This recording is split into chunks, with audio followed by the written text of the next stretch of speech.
Welcome to the Consummate Athlete Podcast, where we explore what it means to be a well-rounded, happy, goal-crushing athlete.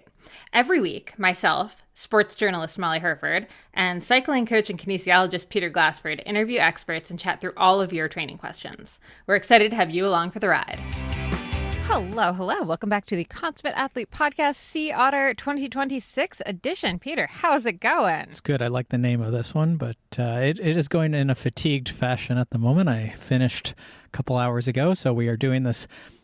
This is almost like a post-race interview, I guess. So I'm ready. But how is the book launch going? More importantly, we're here at Sea Otter for the launch of the Ragtag. I'm blanking. Best Friends Bicycle Club. You're literally. I have it on my. It's shirt. wrinkled, and there's other stuff around your shirt. Boobs. He means boobs. I mean, she's my wife. So, but I'm also I'm tired. But yes. So how is the launch going? Yeah. Well, I said this morning, or I did like a little Instagram this morning, because everyone keeps asking me what I'm doing here. And it keeps taking me like very long time to explain all of the things that we're doing here. But the main thing is we are launching the Ragtag Best Friends Bicycle Club, the first children's book with Strong Girl Publishing, written by the amazing Marley Blonsky, the co-founder of All Bodies on Bikes, illustrated by Pip Claffey, who you might know from the covers of the Shred Girls books, from actually like the header on the Strong Girl Publishing website. She's one of my favorite illustrators, and she just, knocked my socks off with this book. It is so cute. So we launched it here. We've had a bunch of readings in the Kids Zone and over at the Shredly booth. Marley is sponsored by Shredly, which makes fantastic women's cycling clothing. If you are in the market, definitely check out their stuff. It's so good. And they're very aligned with Marley's like All Bodies on Bikes initiative as well. Like they have clothing for all bodies. Well, everything that they put out has from extra small up to 3XL. So everything comes in a wide range. It's not just like a couple things happen to be in XXXL. It's everything. Okay. Which I really appreciate. So got to hang out with the Shredly crew a bunch this weekend. Yeah, it's been so much fun. We actually just had like kind of the official launch party this afternoon. So we had a big cake with the book on the cover, or the book on the cake. Okay. We had some really cute like ice cream gummies and jelly beans, and we did a reading. And have kids said anything funny? Kids always say funny stuff. Is there any like funny like questions or something? Definitely a lot of kids that want to like contribute their own riding stories, which is awesome during story time. Yeah, it's been really adorable to see, and to see kids really see themselves in the book, I think is the coolest part. So you can find that at stronggirlpublishing.com. It's also available at most booksellers online as well. Exactly. The big one, obviously, as well. So we'll link to that. And definitely I've been saying, like, this might be, you could pre-buy some Christmas gifts. Even if you don't know young kids, maybe you'll meet some in the next year. But if you do know young kids or have young kids or aunts and uncles to young kids, or however you know young kids, maybe just throw them at kids out on the street or something. Exactly. Well, honestly, like if you want to support Marley, if you want to support Strong Girl Publishing, one of the nicest things you can do is actually like buy the books and like donate them to your local school, or like donate them to preschool, probably libraries, and libraries. Stuff, We're actually going to do a hardcover version in the next couple months, like kind of for libraries, because I know libraries tend to prefer hardcover. So we'll put that there's a little like what are those called? Those boxes on the side of the street, the like little libraries, the little free libraries. Yeah, there you go. Stuff it in that. So thank you for that. They're the sponsor of this episode, so that's the last of the ads as well. But get out and buy a couple copies of this book. So we have Sea Otter sort of like trends and things we saw from the largest bike show. I think they're claiming that title now. I don't know if it's true. And then also a little bit of recap of my race in the Fuego XL, which is the mountain bike race that does qualify for Leadville, and we do have to make a decision on that momentarily. So literally in the next 20 minutes. So maybe we can talk through this on the You are hearing it live, folks. Yeah, my breakdown. Yeah. If he cries, it's okay. Don't worry. Do you want to start with it. trends, or do you want to start with the race? I think let's start with the race. Okay.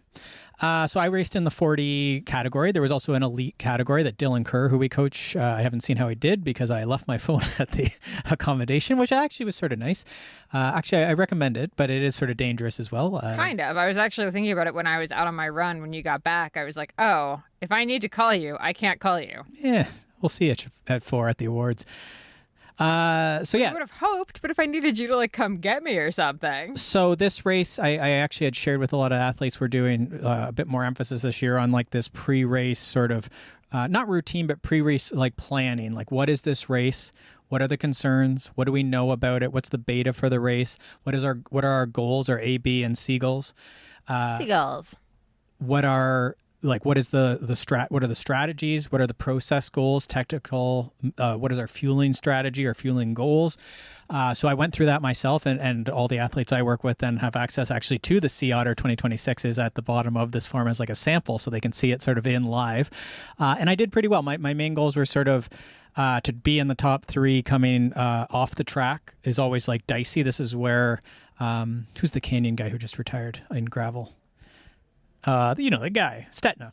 Stetna got taken out there and like broke his collarbone. So you go up the track. It's sort of like a decent hill. And then you turn really sharp U-turn right onto gravel and then a U-turn on gravel left. And so it's a little chaotic. And then for our race, the 40-year-olds, 40 to 50, they went after all the age groups before it, including elite women and men and single speed. And so there was just this Congo line. The first quarter of the course is like really high grass and a rutted single track, ups and downs, a couple big climbs and very little passing. But the person who won was just like passing off in the grass, and I was trying to go with it, but it was a little too chaotic for me. So I did not do that. But I think they also were just fitter at the end of the day too, because I couldn't really pull them back. So that was that. But otherwise, my pace, I knew that was coming. That was part of my plan, was that I needed to get off the track so I wasn't in our group, and then just be ready for that chaotic sort of passing and stuff. And then I had sort of just try and be careful with how hard I'm pushing, because as I did at the gravel race we did, I sort of blew up 2 hours in and paced very poorly.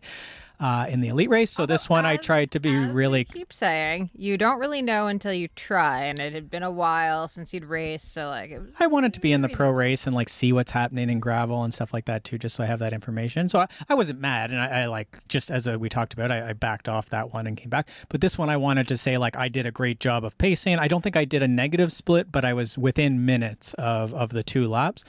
Yeah, I'm actually kind of annoyed about that, because I assumed you'd be at least like 5 minutes slower. So I got there, and I think I literally got there within 10 seconds of you having crossed the line, but just missed it. Yeah, I haven't seen the results. It could have been 5 minutes, but I don't think it was a ton more. No, when I looked at, like, when I finally got the results to load, it was like you had just, you were like done 2 minutes ago. Oh. So this is a great course. I think if someone was trying to qualify for Leadville and was pretty good technically, Sea Otter is not a technical course, but there is a lot of single track with cornering. A lot of climbing too, though. There is. Like, you can't just be like an enduro rider. Like, you do need to pedal a lot, like almost the entire time. But it was amazing, like the amount of people I'd like sort of catch slowly on the road, or like couldn't catch on the road, but then would immediately catch them in the single track.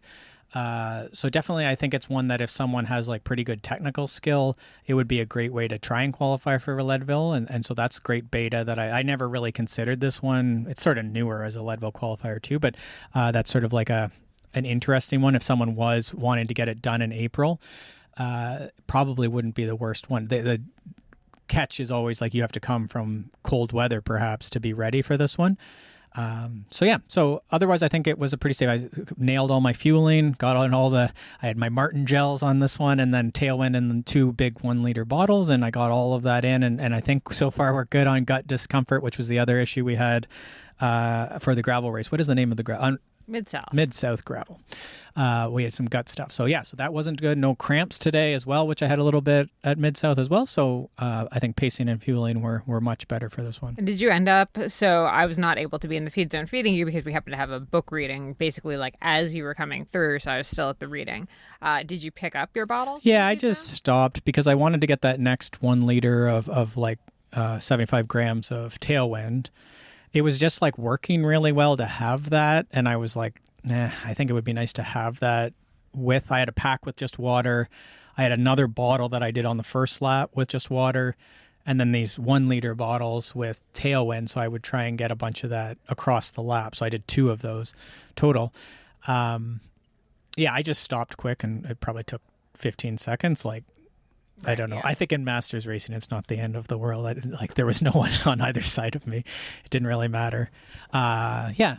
So that, and they just had everyone like laid out their bags, and some people had their family or whatever like feeding them, but then many people just had bags on the side of this massive racetrack at Laguna Seca, which is such a cool experience. Like it isn't a cheap race. None of the Lifetime stuff is cheap to do. I don't know if any races are cheap to do anymore, but to be able to ride on the Laguna Seca track, especially if you're someone like, I talked to several people who are like into video games or into car racing watching it, and they're like, you got to climb up the corkscrew. And so anyone who's done these different video games and stuff like know the corkscrew, and like, yeah, I've crashed on the corkscrew a lot.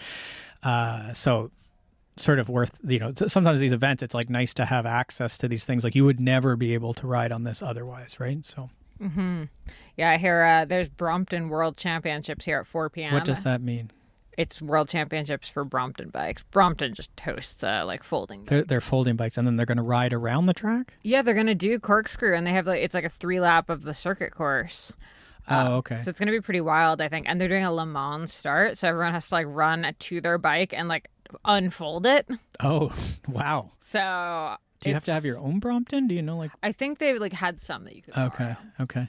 Well, that's sort of, yeah, there's just, I said on Instagram, like I think I've realized as I've gotten older, I've never really liked this event very much. And I think it's like, it's just way too much for me to process like the bike show, and you're supposed to be hustling, and like, I don't care about that stuff anymore. But as an athlete previously, like it would have been like, oh, you're trying to go and like meet someone or talk to someone.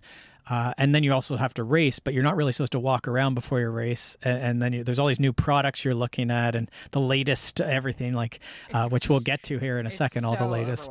Yeah. So it's cool. I think when I talked to some guys just at lunch there who were down for the first time, and you could tell like it was just like a great vacation for them. They did the fondo, the road fondo, which is non-competitive, but like I think they did 60 miles or something. You could also do 90 miles on the road. And you go to like the scenic Monterey 17-mile drive, I think, and do it. So there's just so many ways to participate in this. So while it's not, I don't know that I don't like it, but it's definitely a hard thing for me to come and race at, I think. Well, I was going to say, I do think actually for someone who's into bikes and wants to do Leadville, then this would be the Leadville Qualifier I think I'd recommend, because then you kind of, with your entry, you also get entry into the festival. So really it is a really fun thing if you love bikes and you love tech and you want to demo bikes. And yeah, you can demo. And I mean, the nice thing about the Fuego, where they have it currently, it could change any year, is it's in the morning on Saturday, and then you have all the rest. Like I've already walked around for 2 more hours since I've finished. And then Sunday is also all open to the public and whatever too. So you could definitely still get your full expo without doing the like mistake of going around and eating a bunch of strange food and strange gels before your race and tiring out your legs on Friday. For like a couple hours on Friday. It would really just be like, don't overdo it. But if someone was like me, they could come and just like full race mode Friday, race on Saturday morning, and then have a great time doing the bike show, or maybe do another like the Fuego, or just ride in this area. You don't even have to do an event per se, right? You could also just go and ride. There's lots of stuff you could have fun riding too, and demo, as you say. Yeah, it actually made me think I'm going to work on a blog post, I think, about, because there are more and more races like this that are getting more festive. I mean, even Mid-South, I would say there's so much going on. It can be kind of overwhelming. Unbound, obviously, is extremely overwhelming. Even Leadville. So I think I'm going to put together a post about like how to kind of handle the festival elements when you do still want to race, especially for us introverted bike racers. Well, maybe you're right. Like maybe this like puts it to 11, because there's a lot of like to get to the start is just, you have to go over, there's barbed wire fence everywhere, and people like security guards saying don't come in this gate.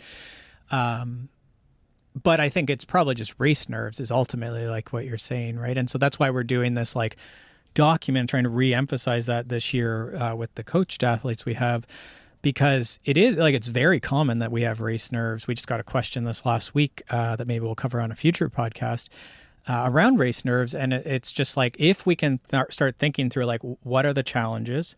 Our form finishes with like, if this happens, then I will. And so we're thinking through a lot of the things so that we've already sort of thought through it, and it's not a surprise. If I flat, I will. If I crash, I will. If I get dropped, I will. If I'm doing worse than I think. And so that takes away like the unknown element of the racing. You've thought through, you have a contingency plan. That sort of helps. But it's also the reason we do racing is to be nervous, to be excited about racing, because it's like in modern life, there isn't a lot of that, right? Like this, like apart from doing like public speaking or something, maybe. Right. So you could either join Toastmasters or sign up for your local gravel race. Take your pick. Yeah.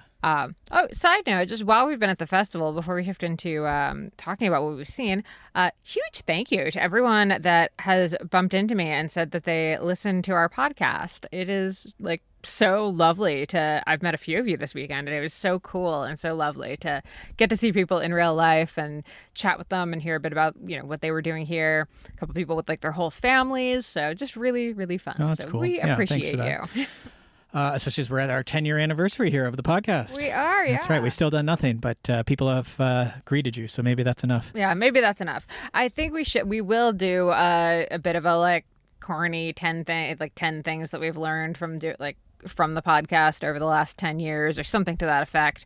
It's coming. We've just been very busy between me with this launch and us just getting out here, so we have not had time to really sit down and like dig into what the past 10 years has been like. But yeah, it's funny, like we were at Sea Otter in 2016. We were sitting with Ryan Leach in one of the like athlete areas under a tent and recording with our snowball mic, and just talking about bikes. And 10 years later, now we're currently in a van with slightly nicer mics, still just talking about bikes. It's maybe debatable. Yeah. Okay. Well, I don't know if I had a ton more like... Well, wait, we didn't get to the big question. Oh, well, let's ease into this Leadville question. Ooh. I think you're just going to like wait till like... Yeah, maybe we have to do it live on the podium. Oh Will he take the coin? Oh, I was thinking about it. So you got back and then I went out on a run. And man, when I tell you, like the past 2 days I've tried to run and my legs have just not been in it. I think I might be getting old. I don't know. Well, and that's maybe a lesson too. Like that doesn't apply to most people listening probably, but if you are in the industry and listening, and you probably already know if you went to Sea Otter or a bike show, but it is very hard to race and do the expo thing. Like all these Grand Prix athletes, like our friend Alexi Vermeulen, who are hustling on the like social media and the video I've seen Alexi at 5 different activations. I see him, one, because I know what he looks like, but also because he's always holding Sir Willie, the wiener dog. And I'm mostly walking around just looking for wiener dogs. I saw a great wired hair by the sauna. We'll maybe go on the way to awards. He's a great looking wired hair dachshund. Should we try to smuggle? No, we're not going to try to smuggle DW. You can't smuggle DW anywhere. Where was I going with that? Just that it's really hard to be an athlete and to do all this stuff. Now, they did move the Lifetime Grand Prix race to Thursday for that exact reason, because in past years it's been Friday, it's been Saturday, and the racers hate it, and the brands really everyone's trying to protect their time. Yeah, that makes sense. Yeah. So I think this has been better for the athletes because they can actually like do the race and then, as time and energy allows, can fulfill sponsor obligations. But I will say, at 38, almost 39, which I recognize is not old, but like nevertheless, when I was younger, I could do a lot more running and stuff. And maybe this has just been a heavier Sea Otter for me, with like literally heavier in that I've been schlepping around 30-pound boxes of books all weekend. And I'd put in like a couple really heavy training weeks here. Mm-hmm. So that could be that's part of it. I'm fatigued, but I have had a much harder time getting in runs this time than I have in past years. Mm-hmm. Yep. It's busy. So you do what you can. It's not like you stop training, but you're not, you don't have to do it at 100%. Yeah. I think part of it is just realizing, I can't be precious about it. And I told my coach ahead of time, like, I'll do what I can, but no promises. It's going to all be based on, frankly, vibes. And you know what? Actually, in past years, I also would have made more concessions to doing training. I would have gotten up earlier or like not done some of the hangouts and stuff. And this year, I've tried to keep my schedule a little bit more flexy and actually like have had more time for conversations and hangouts. And ultimately, that's why we're here. Me getting in an extra like 4 miles is not going to make or break my running career, but me getting to spend an hour with our good friend Jeremy Powers and actually catch up with him and not be exhausted from running or thinking about, oh, I need to go to run. That's been really nice. All right, cool. I had mentioned in the previous podcast that we would talk a bit about sort of like training that I did to get ready for this, like in the 4 to 6 weeks before. So we had come down and I was pretty ready for the Mid-South gravel that we did. But definitely that was like a bit of a shock coming from winter. I was going to say you were ready, but in the training indoors, you were ready. Yeah, and I had prepared for a lot of heat and then it wasn't really that hot. So then we had a bunch of weeks where we were in Tucson and it was way too hot, but we got a lot of heat exposure. But basically, like, to keep it short, like I didn't do tons of hours or anything like that. We still were working and like we're pretty busy.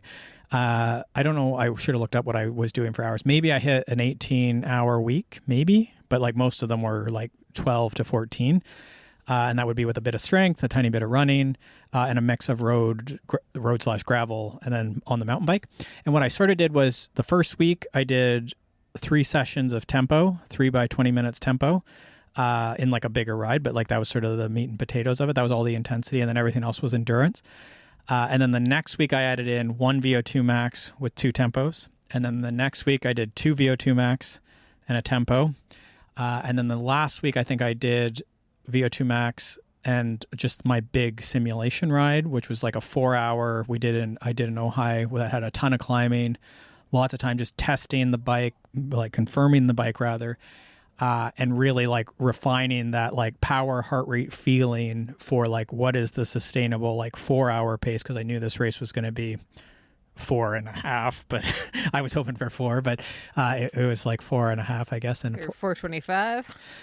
Yeah, so that was roughly it. So like not really like specific, and then sort of like bringing in a bit of, keeping the speed in there, and then just like lots of endurance and technical training. And so, yeah, so that was basically it. Love it. Love it. Should we talk tech? Yeah, I mean, what stood out for you? I mean, everyone's talking 32-inch wheels. Was that the biggest news? There's 3 conversations. 1, 32-inch wheels. 2, e-bike regulations. Okay. 3, e-bike like potential given the current economic climate, given gas prices, given everything going on. Is this potentially the opportunity where, we can have kind of a second bike boom? I was actually talking to Ash Lovell, who is one of the, she's a sociologist. She's at People for Bikes. She's awesome. Love her. And she was saying, if you look back, it was in the 70s during another Middle East crisis. Oil was kind of cut off. Gas prices were soaring. You actually couldn't get gas. Suddenly there was a bike boom in the U.S. And it was like when gas prices came back down and gas was like readily available, the bike boom kind of died out. But they're thinking, and kind of looking forward, they're thinking, is this actually an opportunity for e-bikes to kind of come in and this be like an e-bike boom where you do swap your car for an e-bike for even just the 5 to 10 mile trips, because an e-bike is, when you think back to the bikes in the 70s, you're like, yeah, okay, I can see why people went back to driving, because the bikes from the 70s would not have been conducive to running your errands and doing all that kind of stuff. But now, right, like an e-bike, you can go to work, you can go to the grocery store, all that kind of stuff. You can carry a bunch of stuff and anyone can do it pretty much. So very interesting potential on that. And then obviously New Jersey, my old stomping grounds, has just introduced some like wild regulations around e-bikes. It's a bit frustrating, I think, for a lot of people because, frankly, the genie's already out of the bottle with a lot of that stuff. Like you can't. Well, actually, apparently some small towns in California have been confiscating, there was a couple, the e-motorcycles and stuff. Yeah, and this is the Surons, the ones that you don't pedal.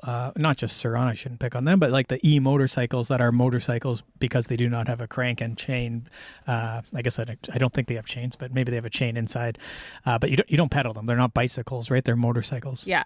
So just kind of like that seems to be sort of the big debate within the industry or the topic of conversation that everyone is getting into. And it's interesting because a bunch of these companies are here. Like there's both the like one wheels, those one-wheeled skateboard things are here, which are electric things. And then there's scooters. Lots of scooters. And and then just all the e-bikes that all the brands have, but then then Suron is or like someone who sells Suron or something, but like a big Suron setup where you can like try out the Suron. So it is interesting because they're like trying to get into the biking industry, but then there's this like, which way is it going to go? So that'll be interesting. But I definitely think the e-bike stuff's here to say. There's lots of positives for it.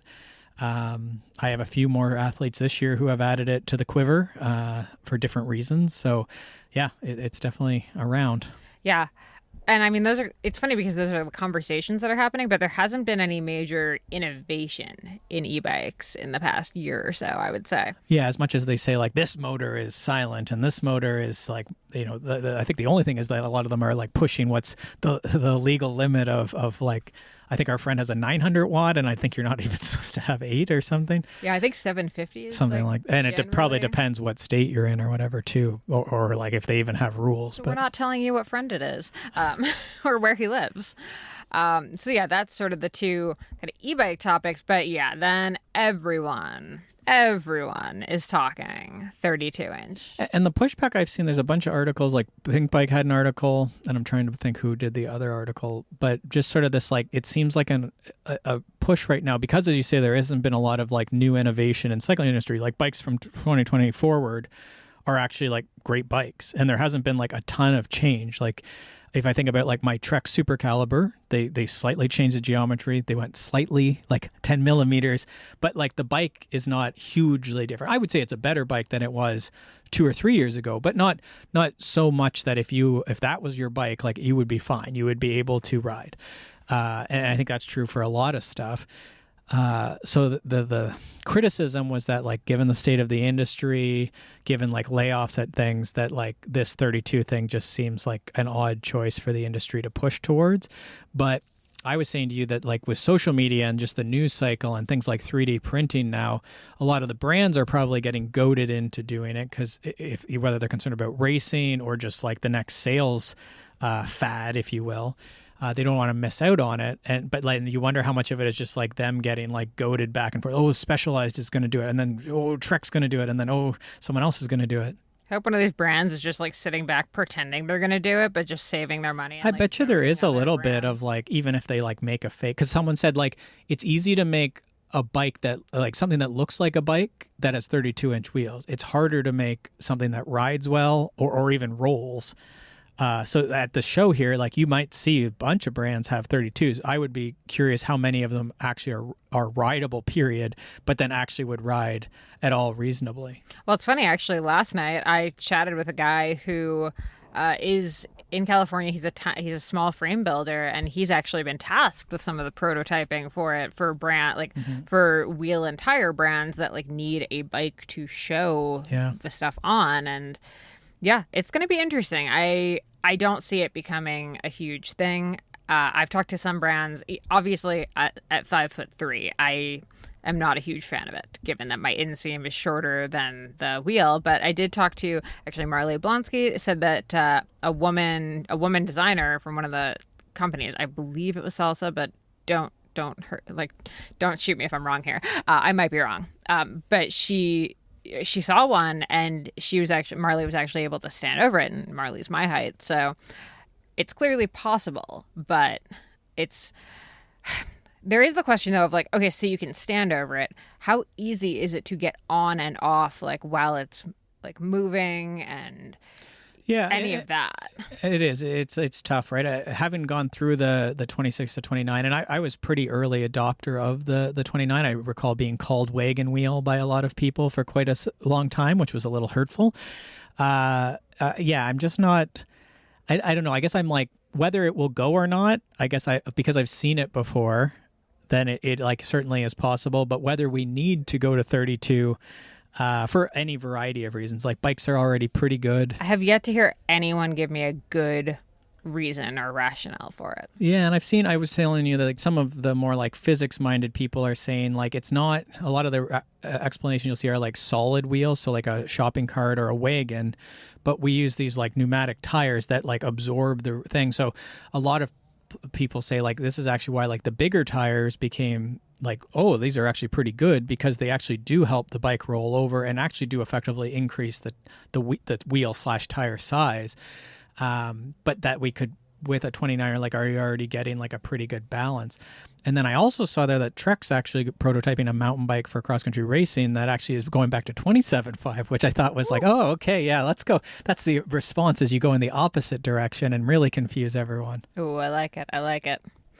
Otherwise, I think the only other thing that I thought was interesting is there's just a couple brands here, clothing brands, that are really leaning into the lifestyle side of things, which I think is just like, it makes sense with where the industry is right now. But I was talking to Cassie, who's the founder of Wild Rye, which is a fantastic women's clothing brand. They've been around for over 10 years. And she was saying what their goal is with some of that stuff is to basically lure women into mountain biking, is probably like the wrong way to phrase that, but like basically get women to kind of like, oh, this clothing is cool, like, oh, it works on the bike, and it brings them in that way. Because I mean, a lot of us, like myself included, when I first saw a chamois, I was like, what the hell is this? Yeah, no, it's a great point. Like, I was in the Fox booth actually, which, like, I hadn't seen Fox stuff for a bit, but they have such cool stuff. And I remember when I started, when I was like, whatever, 12, 13, 14, we would like only look at the full face helmet, like full downhill kits. Fox was popular, and No Fear. And that's like, yeah, like it got me. And I could see there being a subset of person, forget women or men, who's just like not drawn to the chamois appearance, but is like, that's cool. Like that moto style is cool. And so that's, I think, what you mean by lifestyle is like more of like the like baggy pants, or like, you know, sort of pants. Yeah, stuff that you can wear on or off the bike too. Yeah, which is like my entire wardrobe. Yeah, exactly. Yeah. Everything you own is basically, well, that's lifestyle. But there was some discussion. No, I'm not going to say criticism of our double days conversation. And I was like, the question was, does Peter not shower? I do shower, he but does, grudgingly. But more so, also I like have an advantage because like I am currently prepared. Basically, I have a cotton t-shirt on, but like otherwise I could go running. Well, and you often do, right? Like you will run in your kind of regular everyday shorts, because those are also your running shorts. They're either Lululemon shorts or like well, it doesn't matter, but like a bike brand that like makes biking shorts that are like sort of baggy, sort of not cargo shorts, but like those type of shorts. Anyhow, athletic shorts. So that's cool to see, I guess. Yeah, I don't know if I had. Oh, the only other thing I had said to you is like, I don't know if it's like an economy thing or sort of like there are no new things in the industry or whatever. But I felt like there was a lot more. You said retro bikes, but like older bikes that have been like fixed up. Ritchie is obviously here, and they have new stuff, but they had a lot of the old Ritchies there. But several brands had like older bikes, and either they were like this old bike that they'd redone up with like some new components, or just like restored like retro, or just like people riding and racing. And that's a bit of like that gravel. Like at Mid-South, there was tons of people on just like every type of bike you could ever imagine, but like all ages. And so certainly in the different, like the gravel day, the gravel event, there was like a big mix of people just using like old 90s mountain bikes that maybe they changed, maybe they hadn't changed. So sort of interesting, right? And I don't know if that is like an economy thing, or just like maybe that is like a style thing too. Like maybe retro is more cool than... Or becoming cool. Yeah, I think the only last thing I would say, now that I think about it, I've been chatting with a bunch of people about this, is there's not nearly as much alcohol here as years past. The beer garden is actually smaller, but every brand, it used to be like Margs over here and like beers at everything. And even actually the evening events, I would say, it was funny. Last night I was at Fieldworks, which fantastic stout, by the way, if you're there. They also make some great non-alcoholic beers, but they were like trying to give away drink tickets, and people were just like, no, I had one, I'm good. So I do think, and there are actually a couple non-alcoholic Athletic Brewing's here, Best Day Ever's here. And seltzers. And you even found, like in the athlete thing where you get a meal, you had a choice between a beer or a non-alcoholic beer. Equal amount of non-alcoholic or non-alcoholic? Yeah, non-alcoholic. Which is definitely a new thing. So I think non-alcoholic beers are really interesting right now. And I think just, I'd say like the cycling has always been associated with beer, and Sea Otter honestly has been always associated with like partying and a lot more drinking and stuff. And it does seem like maybe it's just that we're getting old, so we're just not exposed to it or something, but it does feel like everything I've been to, it used to be I'd go to meetings all day and every single person would be like, do you want a beer? Do you want a beer? Do you want a beer? Yeah. And not anymore. Interesting. So, there's a trend. That's a trend. There we go. All right, we got to wrap up because we got to get to podium. We'll keep you posted on what Peter does with his Leadville coin. So make sure you're subscribed, rate, review, etc. We'll be back next week. Finally back home. Thanks so much for tuning in, and we'll catch you soon. Bye. Thanks so much for tuning in to the Consummate Athlete Podcast. If you want to hear more training, racing, and endurance sport advice, make sure you subscribe to the podcast and leave us a rating and review. You can also subscribe to our newsletter at consummateathlete.com for a weekly dose of inspiration and advice straight to your inbox.